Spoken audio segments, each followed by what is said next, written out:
rejet de sa candidature, Laurent Gbagbo sera le grand absent de la présidentielle du 31 octobre en Côte d'Ivoire. Acquitté depuis le 15 janvier 2019, il vit à Bruxelles en attendant un hypothétique retour conditionné par la délivrance d'un passeport.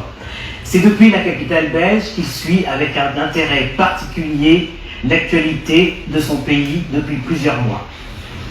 Monsieur le Président, bonjour. Bonjour, madame. Et merci d'accorder cet entretien exclusif à TV5 Monde. Comment allez-vous depuis que vous avez recouvré la liberté? Je me porte mieux.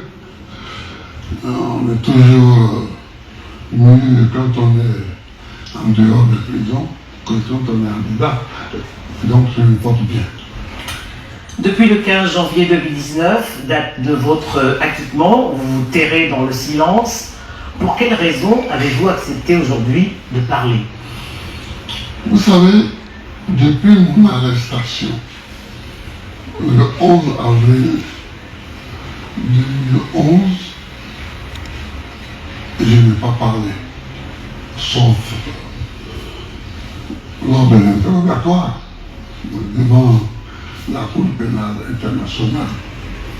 Et quand j'ai été acquitté, j'attendais d'être dans mon pays avant de parler. J'attendais d'être en Côte d'Ivoire avant de parler.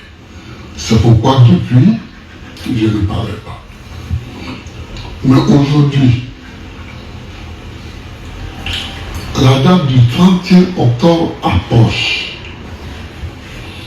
Je vois que les querelles nous amènent dans un gouffre. Et en tant qu'ancien président de la République,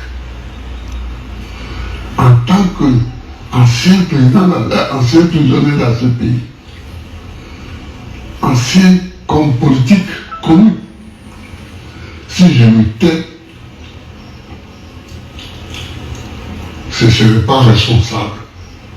Donc j'ai décidé de m'exprimer pour donner mon point de vue sur ce qui se passe en ce moment en Côte d'Ivoire et donner ma direction, celle qui me semble bonne.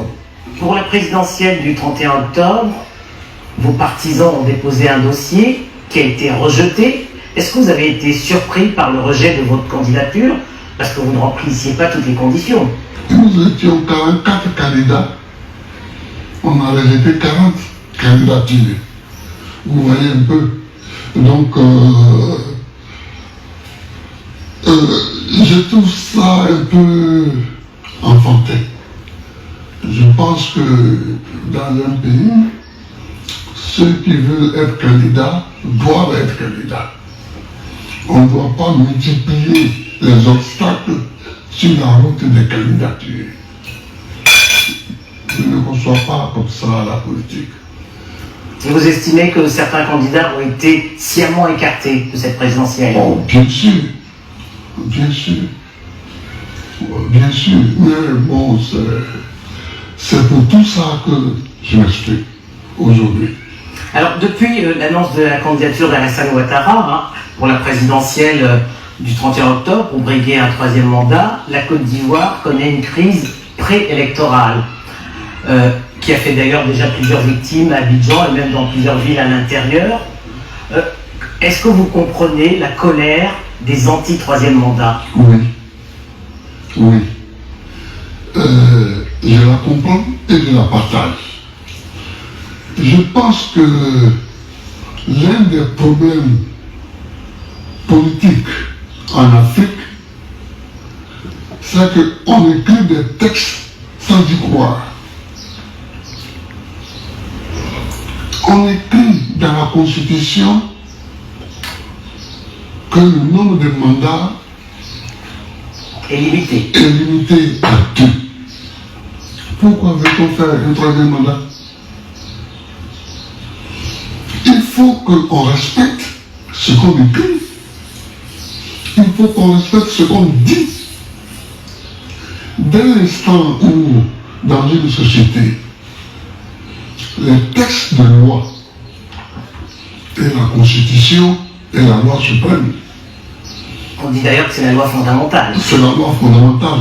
Les textes de loi qui régissent les rapports entre les citoyens disent une chose, il faut qu'on s'y conforme.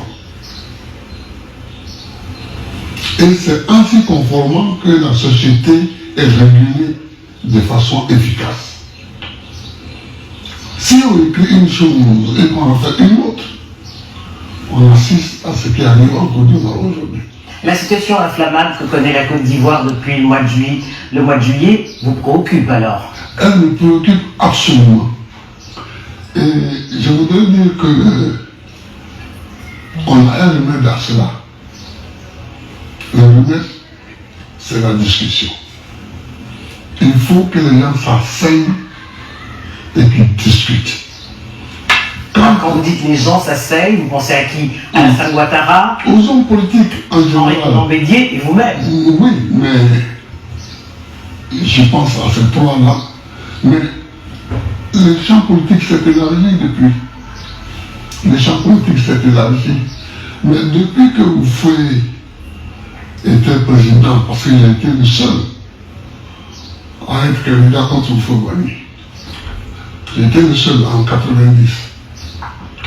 Mais je ne cessais de répéter, asseyons-nous et discutons. Avec la discussion, les négociations, on règle beaucoup de problèmes. Mais Monsieur le Président, est-ce que tous les trois, vous n'avez pas une part de responsabilité? Parce que depuis 30 ans, vous cristallisez la scène politique ivoirienne à coup de mésalliances et d'alliances. Est-ce qu'aujourd'hui, le temps n'est pas venu pour vous, tous les trois, de vous retirer et de passer la main à une nouvelle génération? On ne règle pas les problèmes politiques comme ça. C'est antidémocratique d'ailleurs, d'essayer de régler les problèmes politiques. J'entends souvent les gens dire, oh c'est toi là, il faut qu'il parte, il faut que d'autres viennent. Mais De Gaulle, il est resté combien de temps devant la scène politique? De 1940 à 1969, son départ avec l'Élysée, après la défaite du référendum qu'il avait initié, François Mitterrand, il est resté combien de temps? 14 ans. Bon, non, 14 ans à l'Élysée. À l'Élysée, au pouvoir. Oui, mais au-devant de la scène politique, François Mitterrand était ministre depuis les années 40, 50, puis il est passé dans l'opposition, puis il est devenu président. Monsieur Chirac. Mais comparaison n'est pas raison, Monsieur le Président, parce que la situation de la Côte d'Ivoire est particulière, et vous le savez, depuis 1999, date du premier coup d'État, tous les trois, vous occupez la scène politique, et aujourd'hui, ce qu'on entend, c'est que la jeunesse se dit, passez la main à une nouvelle génération. La jeunesse ne dit rien du tout. Ce sont les autres qui parlent pour notre jeunesse.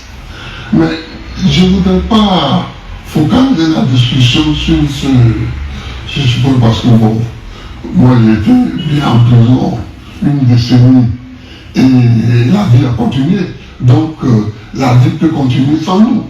Donc, mais je veux dire que poser le problème en ces termes-là, c'est encore tromper les Ivoiriens. En leur disant, si ces trois-là s'en vont, tous les problèmes sont réglés.